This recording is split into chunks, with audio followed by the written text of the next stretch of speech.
Welcome to the Working Man Committee Podcast. This is January the 25th.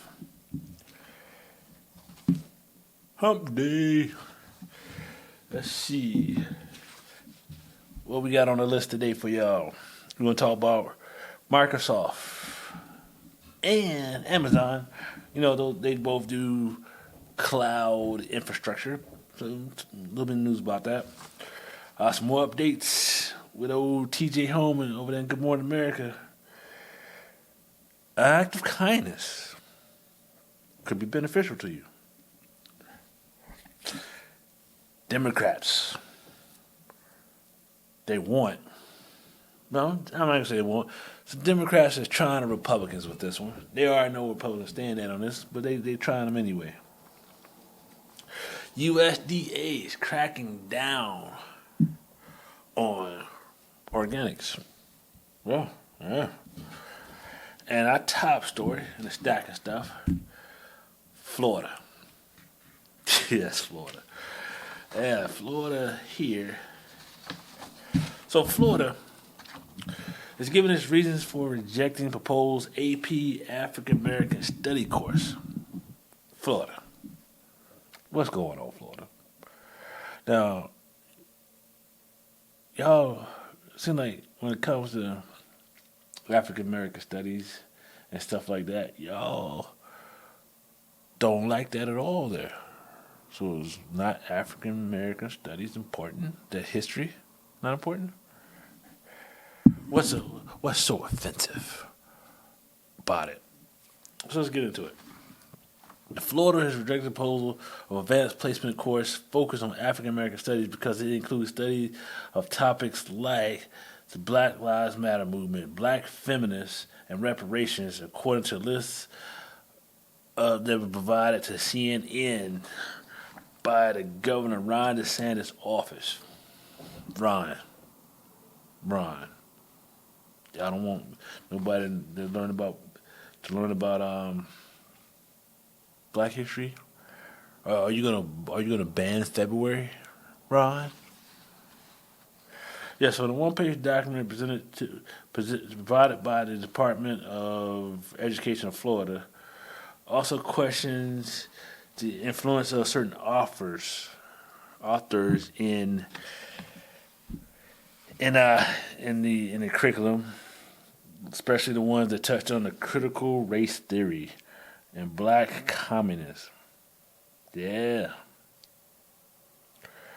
So, critical race theory, black communism, that cannot even be brought up, studied, looked at, had an opinion on, and so forth. In Florida. Yeah. And so, like I said, so we're looking at here, so Robin D.G. Kelly is the professor of American Studies Histories in UCLA that helped put some of this curriculum together. Who warned simply to establish, and this is a quote from her, warned that simply establishing a safe place and renaming some campus buildings does not overcome capitalism. So Florida, so we have a problem. So is it just the capitalism part? So y'all want, so it ain't the African American studies, just like this person saying, hey, you do all this stuff, but capitalism still stays? That's what it is in Florida? Yeah. And so another thing here is that the state also said the course framework for the study of reparations is an argument of compensation of black Americans for slavery and other historical injustices. Yeah. And so they're saying there's not a balanced opinion on this lesson. So what do you mean, Florida? Ron. Tell me what you mean here, Ron. So I can understand, Ron. So slavery and all the injustices. And so you say there's not a balanced opinion on those subject matters. So what you trying to say, Ron? So what's this guy's name? I think Senator Tim Cotton, something Cotton, from somewhere out in the Midwest, did say that slavery was a necessary evil to build the country to where it is. So, Ron, do you feel that way? It's Florida feel that way. So they don't want to talk about reparations because they needed to happen. Is that what you're saying, Ron? So, the state based its assessments on the course of an 81-page syllabus from February 2022. Man, that's a long syllabus. 81 pages syllabus. Now I'm trying to think. Have I ever seen a syllabus that's 81 pages? Wow. All right. See, according to the list, the objective topics cover 6 things, but 4 of them, but all 6 of them in the final chapter that brings up debate about a lot of things. So they looked at the whole 80 pages, looked in there, said, "All right, you know what? This final page, I don't like that." Yeah. So, like I said, let's see,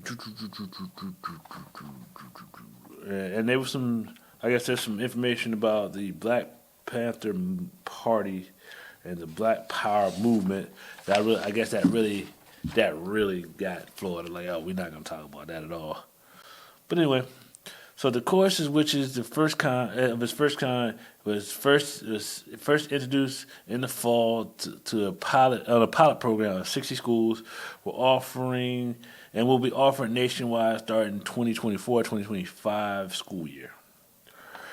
It was developed over the last decade and included multiple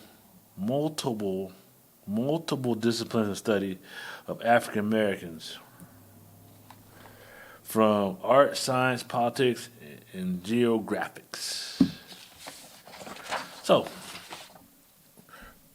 now, when it comes to this stuff right here, right, African American studies and so forth, I know there's been a lot of talk and so forth. Right when critical race theory came out, is the knock was, we don't want our kids to feel bad. Oh, it's just gonna make our kids feel like they did something wrong to learn history. But if it's that, what about everything else that's crazy that's taught in schools? Wouldn't if the kids will suck that in and not be more open to things, or maybe that's what it is. Maybe they look at that and the kids would be more friendlier and so forth to African Americans. Not saying they're not, it just maybe be more camaraderie. Maybe that's the plan. Can't have the camaraderie. Because division gets you farther. All right. Our next story is an important story.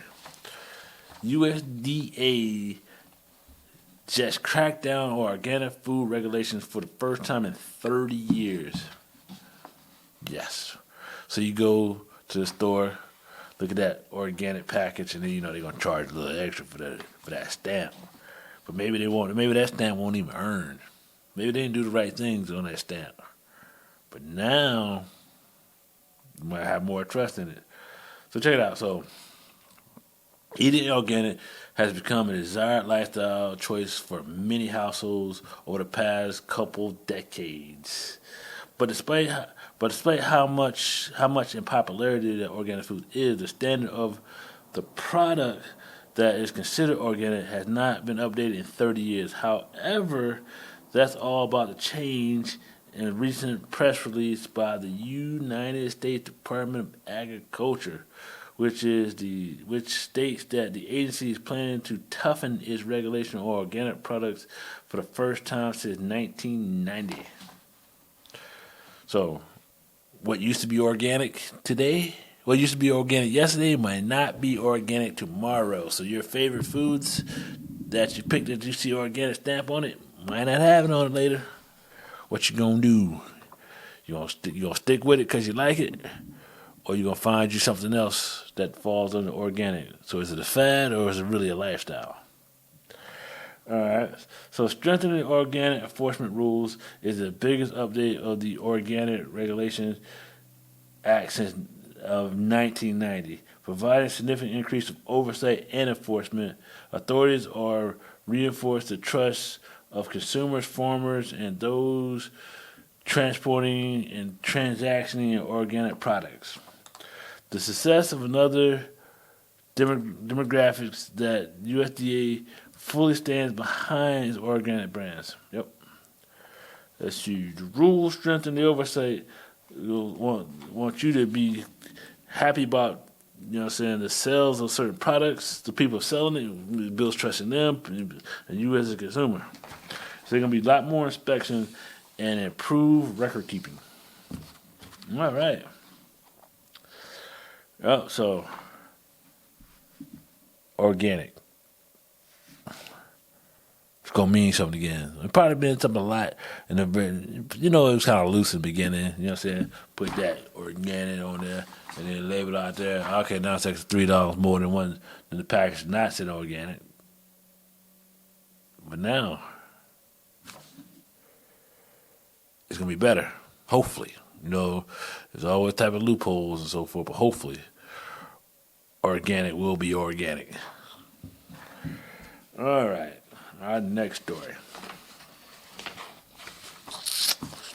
Now, I don't even know why Hakeem Jeffries, Minority Leader, tried this one. He already knew what was going to happen, but maybe because he knew what was going to happen, he like, I did it. I threw you out there.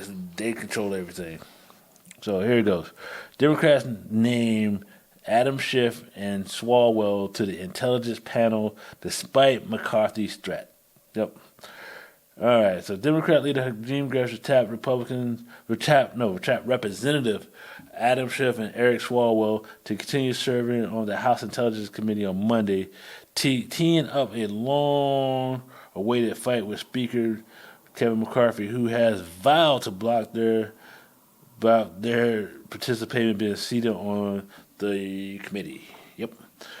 Let's see. The move means that the relationship between Jeffries, New York, and who is the new minority leader, and McCarthy of California, who is the new Speaker of the House, is getting a rocky start.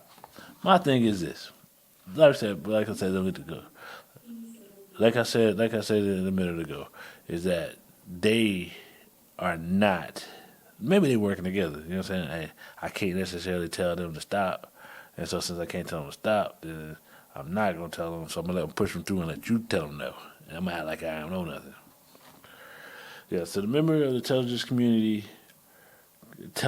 Committee has selected differently from Congress Committee because of the Select Committee. As Speaker, McCarthy has the authority to choose a chairman. Republican members, Jeffrey has the minority leader can nominate Democrats, but McCarthy has the power to reject them. And I do believe he will. So, well, like I said, we have a soundbite of Adam Schiff talking about this scenario here about him being blocked. Go. House Intelligence Committee in the last Congress and one of the impeachment managers for President Trump's first impeachment trial. Now you might be barred from the Intel Committee. House Minority Leader Hakeem Jeffries responded to Speaker Kevin McCarthy's comments that he would block both you and Democratic Congressman Eric Swalwell from serving on the House Intelligence Committee. In his nomination letter of you both, Jeffries wrote in part this: "It is my understanding that you intend to break with the long-standing House tradition of deference to the Minority Party Intelligence Committee recommendations and deny seats to Ranking Member Schiff and Representative Swalwell. The denial of seats to duly elected members of the House Democratic Caucus runs counter to the serious and sober mission of the Intelligence Committee, at the same time that Republicans have threatened to deny seats on the Intelligence Committee to clearly qualified Democratic members. Serial fraudster George Santos has been placed on 2 standing committees of the House and welcomed into your conference." So what do you have to say, Congressman, about the double standard? Well, this is Kevin McCarthy once again catering to the most right-wing elements of his conference and doing the will of the former president as well. He doesn't like the fact that I led the impeachment of Donald Trump for withholding hundreds of millions of dollars military aid from Ukraine while that nation was at war in order to essentially extort them into helping his political campaign. That's too bad. We're going to continue to hold McCarthy accountable, Trump accountable, and for him to mess with the Intelligence Committee this way, to try to dictate the Democratic representation on the committee, and not just essentially tear down the functioning of that committee, but build up a new committee on the Select Committee on the Weaponization of the Federal Government. These should be seen as hand in hand, tearing down legitimate committees that are doing important national security work, building up these bogus committees that he's going to seat, the right-wing crazies. And it's just a further destruction.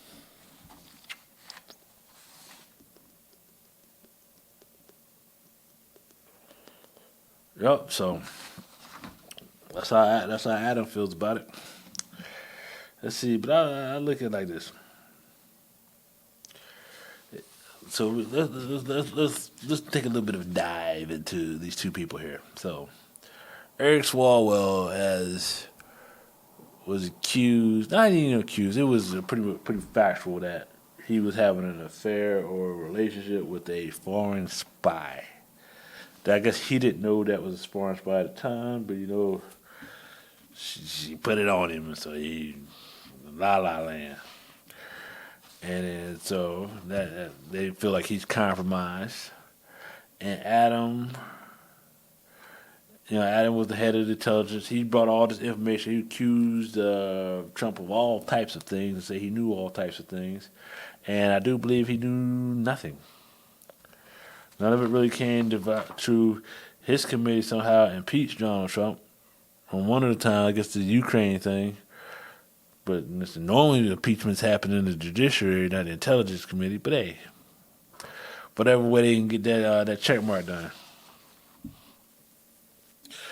Well, and so also back in 2021, Pelosi ejected two of McCarthy's picks, Jim Jordan of Ohio and Jim Baker of Indiana, from the committee she created to investigate January 6th. So it's not unheard of for one side to reject other people's, because it just recently happened.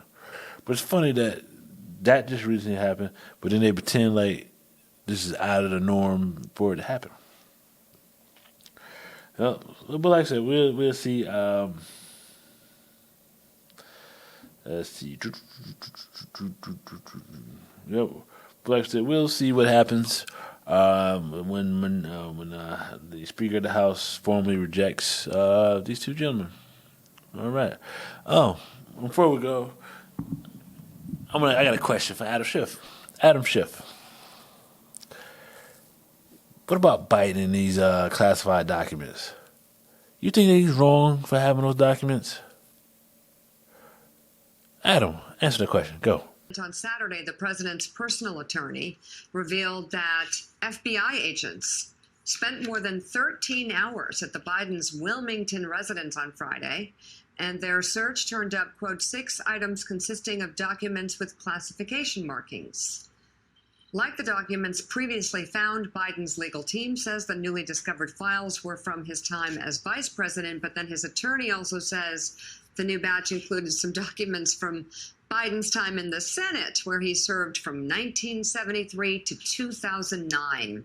A Biden administration official and a separate source familiar with the matter tell NBC News that the latest search was prompted by the White House, not the Department of Justice. It's unclear if the new documents were found in the same location as previously unearthed files, which were discovered in a room adjacent to Joe Biden's garage. Congressman, since you obviously serve on the Intel Committee, you're a perfect person to ask this question. If we searched your home, if we searched your properties, if we searched your cars, if we searched everything, would we find any classified documents there? No, you wouldn't. And it is a real problem that these documents are somewhere they shouldn't be. I have a deep concern over anytime we discover that there are classified information and materials anywhere they shouldn't be. And I am so careful when I leave that skiff. I'm careful when I go into it. I literally pat myself down to make sure I've gotten rid of all my electronics, and very careful not to take anything out of the skiff. No, look, I'm glad the president is fully cooperating. That's what he should do. That's what he needs to do.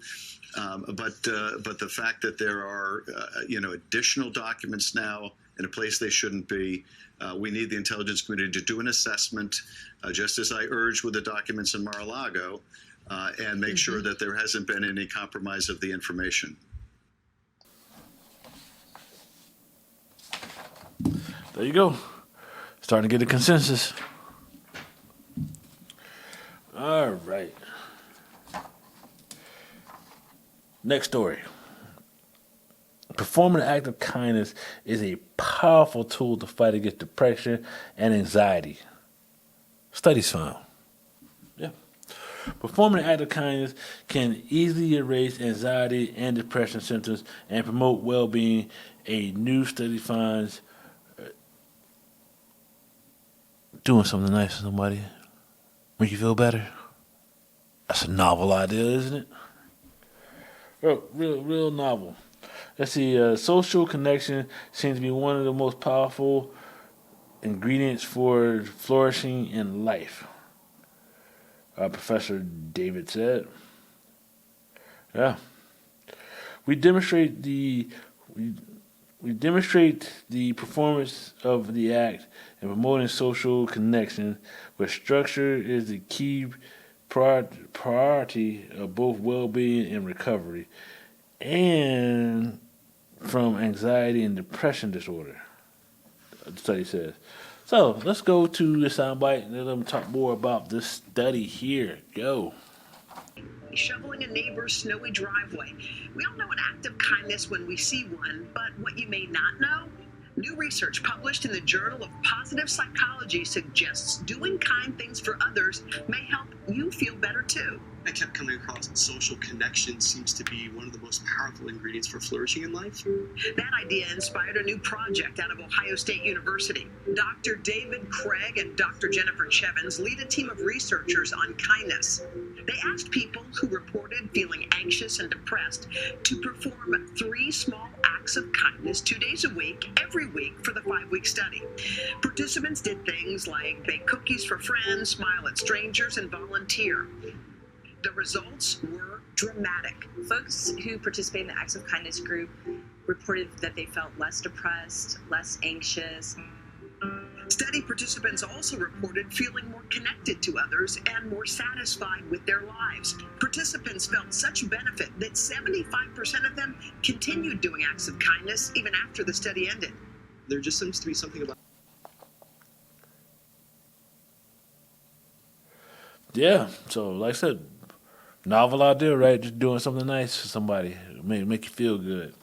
So here it goes. Is the study involved 122 patients who were evaluated for anxiety and depression symptoms, who were randomly split up into 3 groups. 2 of the groups were assigned to practice the CBT test technique, which plans social activities, and the third was assigned to engage in acts of kindness. And people that observed it, that was assigned to do random acts of kindness felt better. So, with that said, be nice to somebody today. Smile. Be nice to somebody tomorrow. Hold a door. Anything, any small gesture. Hey, you look nice today. All that good stuff. They will receive it and you will receive it. You'll feel better for it. All right, changing gears from that act of kindness to an act of not kindness. Or maybe it is kindness. But it's not kindness. GMA host TJ Holmes was allegedly hooked up with a 24-year-old ABC News reporter before he was fired. TJ Holmes allegedly had another affair, this time with a much younger staffer who reportedly escalated to the two of them being intimate in his office. This encounter happened years before Holmes' working relationship with Good Morning America co-host Amy Robach, 49. Now Holmes and Robach are reported not being returned to ABC after internal investigations revealed that the borderline behavior was and numerous affairs. Hey man, people go to the workplace, pick off people. I guess that's where you spend a lot of time. You spend most of the time at the workplace, your waking hours, at the workplace, at home in your house, and then in between. And I guess, hey man, there's more women at the workplace than in between for old TJ. TJ's marriage allegedly TJ's home allegedly had an affair with a 24-year-old staffer prior to Amy. Let's see. ABC pulled the GMA3 hosts Holmes and Robach out the air while the network investigated its romantic relationships involving any of the company's policies. They violated any of the company's policies. However, it was reported that Holmes had several other alleged affairs with staffers in ABC, which looked into, including the 24-year-old scriptwriter Jasmine. Let me just call it Jasmine. Here's a picture of Jasmine here. Here's a tweet with her in there. All right. And she allegedly happened back in 2015 while he was still married and now estranged wife. And him and he was still married to his estranged wife. At the time, Holmes was 38, 13 years her senior. Reportedly, Holmes and Jasmine started having drinks after work and speaking to her about her job and whatever. Insider revealed that the duo allegedly got intimate in his office when he was about to go on air, right before he went on air. All right. Hey man, TJ was like, yo, I need to get my mind right. You need to help me get my mind right. I'm a little stressed. I need to be calm. But I must say, man, TJ, man, TJ was moving around the company, getting it in. TJ. Bro, come on, man. You didn't risk it all. You're in New York City. You can walk down the street and find something. All right, now the last story. It's a money story. I guess this might be significant on the overall economy. So here we go. So Microsoft and Amazon results to highlight softening cloud business. Yeah. All right. It's a roll of story.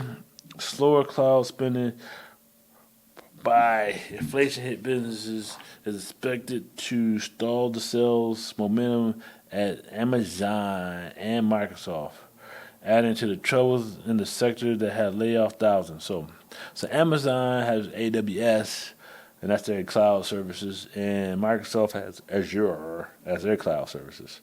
Pretty much almost the same thing, offer hosting and a bunch of apps and so forth for businesses or whoever wants to put out stuff.